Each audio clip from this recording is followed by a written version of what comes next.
تمام تعریفیں اس اللہ عز و جل کے لیے لائق و زیبا ہے جو تمام جہانوں کو بنانے والا اور اس کے پالنے والا ہے، اور درود و سلام اس کے آخر نبی محمد صلی اللہ علیہ وسلم پر۔ الحمدللہ کسی چیز کی اگر ہمیں اہمیت نہ معلوم ہو تو پھر اس کا فائدہ بھی ہم نہیں اٹھا پاتے، یاد رکھیے۔ دوسرا، کسی چیز کے مسائل معلوم نہ ہوں تو اس کا صحیح استعمال بھی ہم نہیں کر پاتے ہیں۔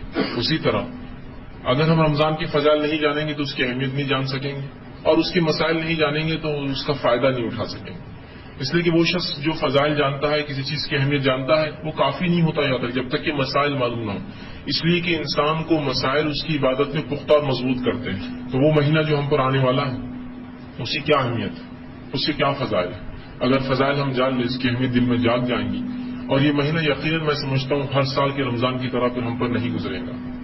اس لیے کہ ہر سال جو رمضان مجھ پر آپ پہ گزرتے ہیں نا، یہ بالکل حقیقت ہے، چاہے ہم مانیں یا نہ مانیں، یا اس سے ہم اپنی آنکھیں بند کر لیں، اس حقیقت سے ہر رمضان سے وہ رسمی طور سے ہم پر آتا ہے اور رسمی طور سے چلا جاتا ہے۔ ایک بس کسٹمر ہی آتا ہے، بس اب رمضان آ رہا، ایک تہوار کا مہینہ آ گیا، اب اس میں روزے رکھنا پڑتے، اس کے بعد ایک عید منانا پڑتی، سال بھر عید کے لیے پیسہ جمع کرنا پڑتا اور رمضان میں پورا خرچ کر دینا پڑتا اس کے لیے، اور شرکوں منانا پڑتا، اور لوگوں کو پلانا ہے، عیدی کے لیے مشقت اور محنت کرنا ہے، بچوں کے لباس کے لیے میری پوری محنت اور جو ہے مشقت ہے۔ باقی رمضان کا اس سے ہٹ کر عبادتی اعتبار سے، تقوی کے اعتبار سے کوئی ہم کو فائدہ نہیں ہوتا ہے۔ تو گویا اس مہینے کو ہم نے آج تک رسمن منایا، اللہ ماشاء اللہ، یہ میں سفل الزام نہیں لگا رہا ہوں، اکثریت کو دیکھ کر تمام پر بات کہی جاتی ہے۔ یاد رکھیے، رمضان کا پہلا خیال ہمارے ذہن میں آتی، کیا باتیں ہمارے ذہن میں آتی بتائیے؟ آنا کیا چاہیے اور کیا آتی ہے، دونوں کو ایک طرف ہم رکھیں گے۔ چلیے، کیا آتی ہے ہمارے ذہن میں بات جب رمضان آتا ہے؟ سب سے پہلا فکر جو آتی ہے وہ یہ ہے، جب رمضان کا مہینہ آتا ہے جو سب سے پہلی فکر مردوں کو شروع ہوتی ہے کہ اب میں اپنے اہل و عیال کو کتنا لا کر دے سکتا ہوں اور کیسے روزی میں اضافہ کروں گا، یہ سب سے پہلا خیال آتا ہے نا۔ بچیاں ہیں، بچیاں بڑی ہو رہی ہے، بچے ہیں، بچے بڑے ہو رہے ہیں، ان کی مانگ بڑھ رہی ہے، ڈیمانڈز بڑھ رہی ہے، کپڑے مہنگے ہو رہے ہیں، ہے نا، یہ فکر ہوتی ہے۔ عورتیں ہیں، رمضان آ رہی تو ان کو کیا پہلی فکر ہوتی ہے؟ پہلی فکر یہ ہوتی ہے کہ اب رمضان میں لوگ آئیں گے تو گھر کے کلر کا کیا ہوگا، انٹیریئر ڈیکوریشن کو کیسے مینٹین کر پائیں گے، یہ پردے تو 2 سال پہلے بھی لوگوں نے دیکھے تھے، اب یہ سال کیسے چینج کریں گے، یہ لباس کب سے پہن رہے، یہ کیسے ہوں گے، یہ زیور کتنا پرانا ہو گیا، ہر بار لوگ دیکھ کے بول رہی شادیوں میں یہی پہن کے آ رہے، بار بار یہی پہن کے آ رہے، بدلے نہیں اب تک، تو رمضان آ رہا ہے تو کچھ نہ کچھ اس قسم کی تبدیلی ہو۔ پھر عید آنے لگے گی، رمضان جاؤ اپنے طول، تو پھر کپڑے کیسے لیے جائے، رات میں خریدی جائے، دن میں خریدی جائے، کون سے بازار سے کپڑے لیے جائے، کیا کروں، اس پہ پورے ڈسکشنز ہوں گے۔ جیسے جیسے رمضان اپنے طول پر، اپنے جو ہے معیار پہ، اپنی بلندی پر چڑھتا جائیں گا، ویسے ویسے ہم عبادتوں کو چھوڑ کر دوسری فکروں میں لگے رہیں گے۔ لباس کے لیے، شرٹ کے لیے تو پینٹ کے لیے پریشان ہوں گے، ٹیلر کون سا ہو، بس یہی سب چلتا ہے۔ رمضان آیا تو یہ تمام فکریں ہمارے اطراف جو ہے ایک بادل بنا کر گھومتی ہیں۔ آئیے اس کے برعکس نبی اکرم صلی اللہ علیہ وسلم صحابہ کے لیے رمضان کیسے ہوتے تھے، یہ معیار ہے ہمارے لیے رمضان کا۔ احادیث میں آتا ہے کہ جو ہی رمضان کا مہینہ قریب آتا تو نبی اکرم صلی اللہ علیہ وسلم کمر بستہ ہو جاتے، مانا تیار ہو جاتے، مانا ریڈی ہو جاتے، صدقے خیرات کے لیے تیار ہو جاتے، روزوں کے لیے تیار ہو جاتے، قیام اللیل کے لیے تیار ہو جاتے، ذکر و اذکار کے لیے تیار ہو جاتے، تلاوت قرآن میں اضافے کے لیے تیار ہو جاتے، ہر قسم کی عبادتی تیاریاں آپ صلی اللہ علیہ وسلم کی اور صحابہ کی ہوتی، اس لیے کہ جیسا استاد ہوتا ہے ویسے تلاميذ اس کے اسٹوڈنٹس ہوتے ہیں، تو ظاہر سی بات اگر استاد کی تیاریاں ایسی ہیں، تلاميذ اس کے اسٹوڈنٹس بھی ایسے ہی ہوں گے۔ صحابہ کا بھی یہ معمول تھا۔ تو رمضان آ رہا ہے تو ان کے ذہنوں میں عبادتیں گھوم رہی ہیں، عبادتیں کیسے کریں گے گھوم رہی ہے، کیسے وقت نکالیں گے وہ دیکھا جا رہا ہے، تجارت تو کیسے تھوڑا سا کم کر کے وقت زیادہ لگایا جائے وہ دیکھ رہے ہیں، قیام اللیل کا اہتمام، راتوں کی نماز کا کیسے کریں، دن میں تلاوت قرآن کا کیا معاملہ ہو، ذکر و اذکار میں کتنا وقت عام دنوں سے میں زیادہ دے پاؤں گا، کیسے اپنے رب کو راضی کر پاؤں گا، کیسے میرے روزے مکمل ہو، خوشی اور خضوع کے ساتھ ہو، کوئی کمی نہ آئے، اس کی تیاریوں میں صحابہ لگ گئے، نبی اکرم صلی اللہ علیہ وسلم لگ گئے، امہات المومنین لگ گئی، صحابیات لگ گئی، پورا سماج اور پورا معاشرہ یہی تیاری میں لگا ہے کہ رمضان میں کیسی عبادتیں ہوں، کیسے میں زیادہ سے زیادہ عبادتیں کروں، یہ تھی ان کی تیاری اور یہ ہے ہماری تیاری۔ کتنا فرق ہے دونوں کے اندر، ہماری تیاریوں میں سوائے دنیا کے اور کچھ بھی نہیں ہے، اور ان کی تیاری میں سوائے آخرت کے اور کچھ بھی نہیں ہے۔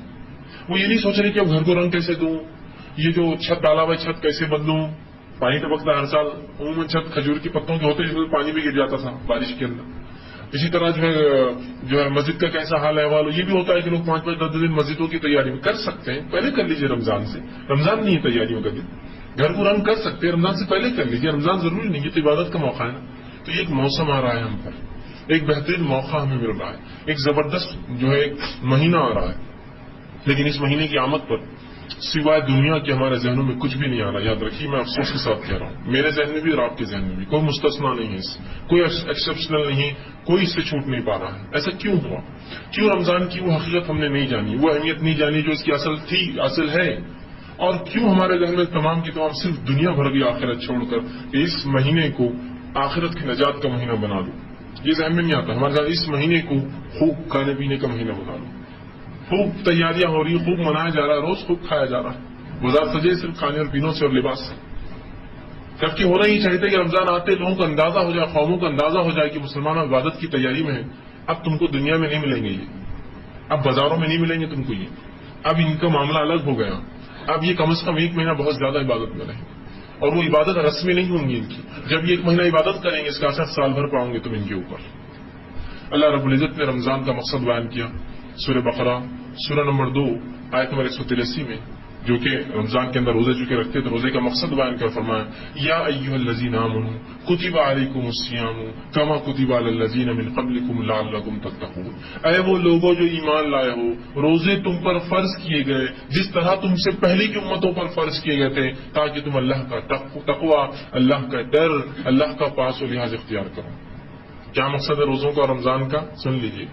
یا ایھا الذین آمنوا, اے وہ لوگوں جو ایمان لائے ہو, کتب علیکم الصیام, تم پر روزے فرض کیے گئے, کما کتب علی الذین من قبلکم. اور یہ کوئی نئی بات نہیں ہے, ہم نے صرف تم پر روزے فرض نہیں کیے, تم سے پہلی امتیں بھی روزے رکھتی تھی, ان کو بھی ہم نے یہ عمل دیا تھا. کما کتب علی الذین من قبلکم, جیسے کہ تم سے پہلے کے لوگ روزے رکھتے تھے.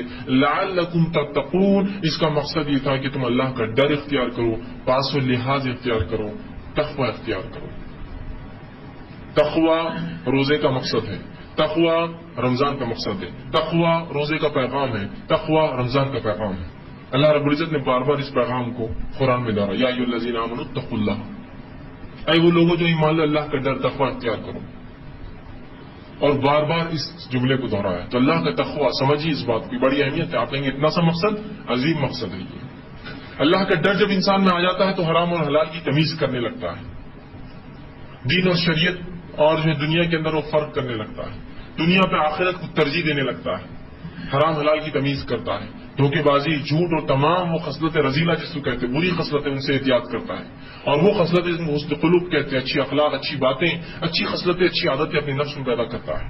اس کے ہر عمل سے چھلکتا ہے کہ اللہ کا ڈر رکھنے والا ہے, اور ہر بار آخرت اس کے ذہن میں ہوتی ہے کہ یہ کروں گا تو اس کا اثر آخرت پہ کیا ہوں گا, یہ کروں گا تو اس کا آخرت پہ اثر کیا ہوں گا. تو اللہ کا ڈر بڑی عظیم چیز ہے. اور یہ ایک مہینے کا پیریڈ 29 دن یا 30 دن بولیے, شرعی اعتبار سے ایک مہینہ ہی ہوتا ہے. یہ ایک مہینے کا جو پیریڈ دیا گیا, یہ جو وقت ہے یہ تقویٰ اختیار کرنے کا وقت ہے, یہ تقویٰ کو سیکھنے کا وقت ہے, یہ تقویٰ کو اپنی نفس میں ڈالنے کا وقت ہے, اور سارے سال پھر اس کا اظہار کرنے کا وقت ہے. یہ نہیں کہ رسمی طور سے پورا مہینہ میں نے تقویٰ اختیار کرو پھر چھوڑ دیا.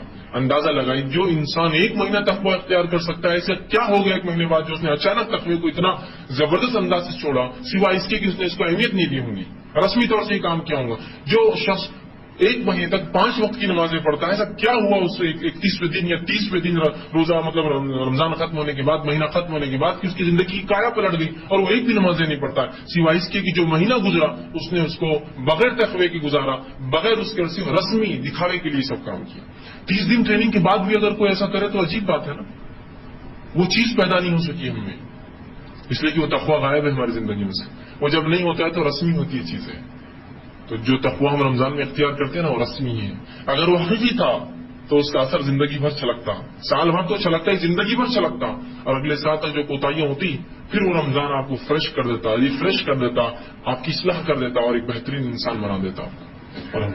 لیکن ایسا نہیں ہو پا رہا ہے. رمضان آ رہا ہے اور جا رہا ہے, آ رہا ہے اور جا رہا ہے, بس کتنے پتہ نہیں زندگی میں ہمارے گزر گئے. اللہ ہی رحم کرے, پتہ نہیں اگلا ہم پاتے ہیں یا نہ پاتے ہیں. اس سے پہلے کی رمضان اس کی تیاری کر لیجئے اور پرماننٹ چینج کے ارادے کیجئے, ایک مکمل طور سے ایک بنیادی تبدیلی, پرماننٹ چینج لائف کے اندر کرے. اور رمضان ہے ہی اس کے لیے, دیا ہی گیا اس کے لیے کہ ایک مکمل تبدیلی انسان کے اندر لا دے, ایک مہینہ کے اندر. اور جب مہینہ بھر انسان نمازیں پڑھے اور صرف فرض بھی پڑھے تو 5 وقت کی نمازیں پڑھتا ہے، 30 دن پڑھتا ہے 150 وقت کی نمازیں پڑھ رہا ہے۔ 150 بار کسی عمل کو دہرانے کی بات، کیا پھر وہ عمل بھول سکتے ہیں آپ اتنی آسانی سے؟ کہ ایک چاند دکھا تو مسجد میں جگہ کی کمی ہو گئی، اور ایک چاند دکھا تو مسجد کی صفحے ایسی ویران ہوئی کہ اگلے سال تک سے ترس رہی ہے کہ لوگ آ کر کھڑے ہوں اس کے اوپر، ہے نہیں ہے عقیدت؟ تو وہ مسلمان نے رسمی منایا اس رمضان کو کہ ایسی کوئی مسجد نہیں ہوتی شہر اور گاؤں میں جو رمضان کی 1 تاریخ کو چاند دکھ جاتا ہے، پہلی تراویح ہوتی ہے، دوسری تراویح ہوتی ہے، اس میں جگہ پورتی ہو۔ سڑکوں پہ آ جاتے ہیں، چھتوں پہ چڑھ جاتے ہیں، راستے بند کرنے پڑتے ہیں، وضو خانوں پہ لوگ چڑھے ہوئے ہیں، طہارت خانوں کے پاس نمازیں ہو رہی، چپلیں ہٹا کر نمازیں پڑھ رہے ہیں۔ لیکن اسی کے بعد ایک اور چاند دکھتا ہے جو کہ شوال کا چاند ہوتا ہے، عید کا چاند بولتے ہیں اسے۔ اس عید کے چاند کی عشاء اور اس رمضان کے چاند کی عشاء کا فرق یہ بتاتا ہے کہ مسلمان نے رمضان رسمی منایا، حقیقی نہیں منایا۔ اگر حقیقی مناتا تو 150 بار جو عمل اس نے کیا مسجد میں جا کر ہر روز 5 بار، اتنے جلدی نہیں بھول سکتا اس عمل کو، اتنے جلدی کوئی انسان نہیں بھول سکتا، یہ ہو ہی نہیں سکتا۔ رمضان دیا گیا مغفرت کے لیے، لیکن ہر مغفرت کے دعوے کو، ہر مغفرت کے وعدے کو جو اللہ رب العزت نے اس امت کو کیا ہے، اس مغفرت کے وعدے کو امت مسلمہ نے گناہ کرنے کا لائسنس سمجھا ہے۔ تو رمضان جب آیا تو رمضان کو ہم نے سمجھا اس مہینے میں ہم گناہ دھو سکتے ہیں، یقیناً دھو سکتے ہیں، لیکن ہم نے اس کو رسمی دھویا کہ رمضان کے مہینے میں گناہ دھو اور پھر رمضان کے بعد سے شروع کر دو۔ اگلا رمضان آئے گا پھر دھو، پھر رمضان کے بعد پھر شروع کر دو، اور اگلا رمضان آئے گا پھر دھو، اور اس کے بعد پھر کر دو۔ اسی وجہ سے یہی حالات کو دیکھ کر شاید وہ مثال بنی کہ 100 چوبے کھا کر بلی چلی۔ آپ سمجھتے ہیں کیا بولا؟ مطلب بہت اپنے آپ کو گناہ میں ڈال دیا، ہزاروں لاکھوں کو لوٹ لیا، اور پارسا بننے کے لیے پھر ایک عبادت کر کے آ گئے، اور آنے کے بعد پھر وہی گناہ میں ملوث۔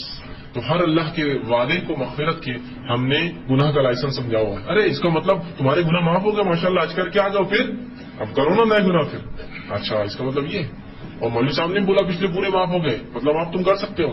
اللہ کے بندوں کے حق کبھی معاف نہیں ہوتے، حتیٰ کہ اللہ کے بندوں کے حق اللہ بھی نہیں معاف کرتا۔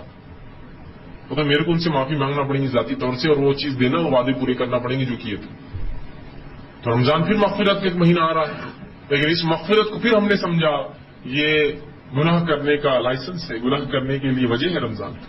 تو رمضان ایک ایسا مہینہ اپنے لیے بنا لیجیے جو ایک پرماننٹ چینج، ایک ایسی تبدیلی میری زندگی میں لائے کہ میں واقعی میں پلٹ جاؤں، پورا رمضان مجھے جو ہے پھیر دے، ایک عجیب انسان بن جاؤں رمضان کے بعد۔ تو کوشش کریں اس رمضان کو وہی رمضان اپنے لیے بنا لوں میں جو میری زندگی کو تبدیل کرتے۔ رمضان کا مقصد ہے اللہ کا ڈر اختیار کرنا، اللہ کا تقوی، اور تقوی کا ایک معنی پاس و لحاظ۔ پاس و لحاظ کس اعتبار سے؟ آپ ایک بس میں سوار ہیں اور ایک بوڑھا انسان اس بس میں سوار ہو جائے تو اس بوڑھے انسان کی عمر کا پاس و لحاظ رکھتے ہوئے اپنی جگہ چھوڑ دیتے ہیں، پاس و لحاظ۔ ایک کمزور انسان کو دیکھ کر اپنا کھانا آپ اس کو دے دیتے ہیں، اس کا پاس و لحاظ رکھتے ہیں۔ تو اپنے رب کا پاس و لحاظ ہے تقوی، کہ جس نے مجھے پیدا کیا اس کا لحاظ رکھو، جو وہ چاہتا ہے وہ کروں، جو نہیں چاہتا ہے مت کروں، یہ لحاظ ہے۔ تو یہ بھی تقوی کا معنی پاس و لحاظ رکھنا کسی ذات کا، اللہ کا پاس و لحاظ رکھو، ڈر اختیار کرو اس کا۔ تو رمضان کا مقصد اللہ کا ڈر ہے، اور اگر 30 دن ڈر ہم نے اختیار کیا اور 31ویں دن وہ ڈر باقی نہ رہا تو ادھر رسمی تھا۔ رسمی سمجھتے ہیں نا کوئی چیز کسٹمری چل رہا ہے تو ایسا کرنا پڑتا ہے، کیوں نہیں معلوم، ویسا نہیں ہونا چاہیے، معلوم ہو مجھے میں کیوں کر رہا ہوں اور اس کے کیا فائدے ہیں، اور میں اپنے آپ کو بدل رہا ہوں۔ تو یہ ایک مہینہ ٹریننگ کے لیے۔ تو 30 دن جو انسان عمل کرے نا وہ زندگی بھر ہو سکتا ہے، اسی لیے تو اللہ رب العزت نے اپنی حکمت سے 30 دن طے کیے۔ چاہتا تو 3 مہینے کے روزے حکم دے سکتا تھا، رکھنا پڑتے تھے ہم کو، چاہے تو 6 مہینے کے کہتا تھا رکھنا پڑتے تھے ہم، چاہے ہر مہینے ہاڑ بولتا تھا رکھنا پڑتے تھے ہم، نہیں کیا۔ اللہ کو مانتا ہی کافی ایک مہینہ۔ ایک مہینے میں انسان کی کار پلٹنے کی بہت ہے۔ جو انسان ایک مہینے حرام چیزوں سے بچتا رہا، حرام چیزیں کھانے، حرام چیزیں پینے، حرام چیزوں کے استعمال سے، تو کیا ہی ممکن اس کے لیے نہیں ہے کہ وہ بعد میں بھی سال بھر بچتا رہے۔ ایک مہینہ بہت لمبا عرصہ ہوتا ہے۔ تو رمضان کو ایک موقع بنا لیجیے اپنی زندگی کو تبدیل کرنے کا۔ یہ رمضان آئے گا بس فلاں فلاں حرام کاریاں مجھے چھوڑنا ہے، فلاں فلاں نیکیوں میں اضافہ کرنا ہے۔ اگر یہ بھی طے کر لینا اور ہر رمضان کچھ نہ صحیح تو 2 بڑی بڑی نیکیوں میں اضافہ کر لے اور 2 بڑے گناہ بھی چھوڑنے کا طے کر لے۔ میں یہ نہیں کہہ رہا ہوں کہ مطلوب ہے کہ 2 ہی چھوڑے پھر 2 چھوڑے پھر 2، نہیں، مطلوب تو یکا ایک ہے، لیکن کم از کم کچھ نہیں سے کچھ صحیح جو بولتے ہیں نا، تو وہ مثال کے تحت کچھ نہ تو کچھ صحیح، کم از کم 2 گناہ کبیرہ بھی چھوڑ دے تو 10 سال میں بہت بڑے بڑے کبائر، اور انسان بہت زیادہ کبیرہ نہیں کرتا زندگی، 10 20 15 20 اس کی زندگی میں ہوتے ہیں۔ تو 10 سال کے رمضان اس کو ایک اچھا مسلمان اور مومن بنا دیں گے کہ بھائی یہ 2 چیزیں کہ میں جھوٹ بولتا ہوں اور دھوکہ دیتا ہوں، اب نہیں، یہ رمضان کی بات نہیں، بندوں کے حق اب نہیں ماروں گا، اور 2 اضافے نیکیوں میں کرنا ہے، نماز کی پوری پابندی ہوں گی اور تلاوت قرآن میں مسلسل کرتا رہوں گا معنی کے ساتھ، ختم۔ اب یہ تبدیلی 2 ہی سوچیے آپ کہ بہت بڑا چینج لائیں گے، پوری زندگی کا آیا بدل دیں گے، بالخصوص نماز، اس لیے کہ نماز وہ عمل ہے جو انسان کو فحش اور منکر، گندگی، بے-حیائی، برائی اور خراب کاموں سے روکتا ہے، ٹھیک؟ تو ایسے اضافہ کرتے رہے تو ہر رمضان 2 گناہ اور ہر رمضان 2 نیکیوں میں اضافہ کرے تو دیکھیے آپ کی زندگی 10 سالوں میں بدل جائیں گی۔ مطلوب نہیں ہے، لیکن کچھ نہیں سے کچھ صحیح کی مثال دے رہا ہوں۔ مطلوب تو یہ کہ رمضان آتے ہی زندگی کا پلٹ جائے، اب جتنی گناہات ماں سے چھوڑوں اور جتنی نیکیاں ہو سکتے اتنے کروں، یہ میرا ایک منشا ہو، میرا یہ مشن ہو اس کے